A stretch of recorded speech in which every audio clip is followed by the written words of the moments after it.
Neith is a little-known Egyptian primordial creator goddess. Neith's origin story is unique among the most ancient and mystical in ancient Egyptian mythology. Unlike many gods who emerged from divine lineages, Neith is often described as self-created, a primordial force that existed before creation itself. Her origin blurs the lines between mythology, cosmology, and deep mystery. Here is a breakdown of her powerful and symbolic origin. Primordial existence, older than the gods. Neith is considered one of the oldest deities in the Egyptian pantheon, predating even the better-known creator gods like Ra, Ptah, or Atum. In Theology of Sais, her cult center in the Nile Delta, she is said to have emerged from the primal waters of Nun without the help of a male counterpart. She is called the Great One, Mother of the Gods, and she who created all that is. Some myths even say she gave birth to Ra, the sun god, by herself, making her the origin of divine light, the weaver of the universe.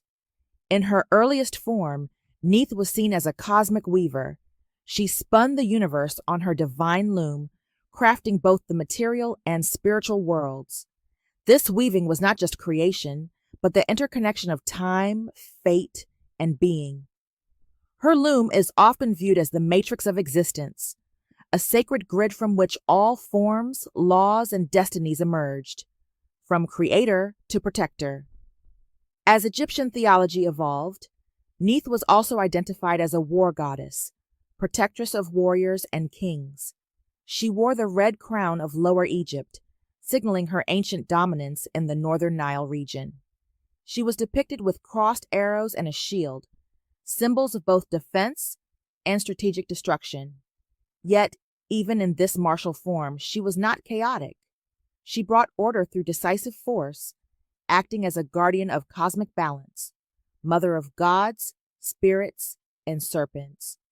Neith is also credited with birthing the cosmic serpent Apep, the embodiment of chaos, as well as gods like Sobek, the crocodile god of the Nile.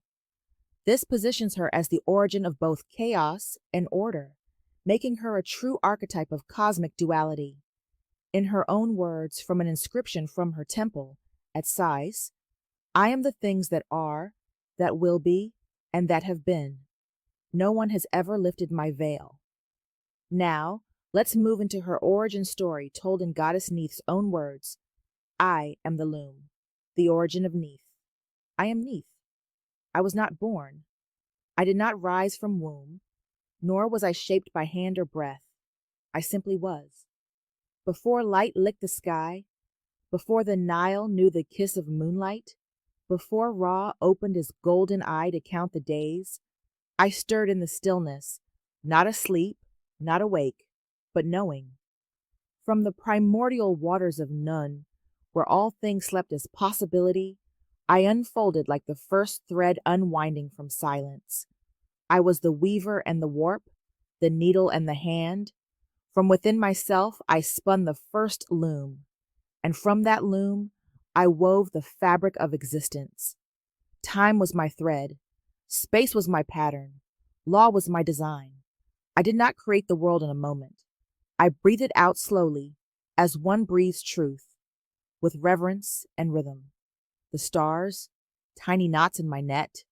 The sun, a strand I tightened, pulled warm through the morning.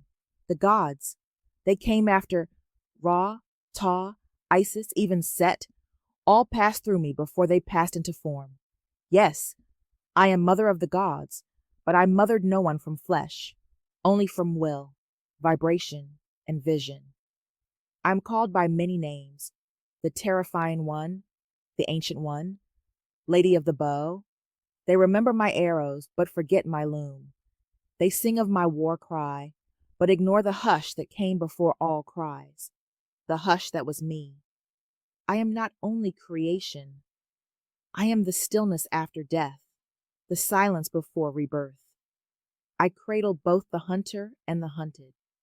I give the blade and the thread, and I judge when both have frayed too far.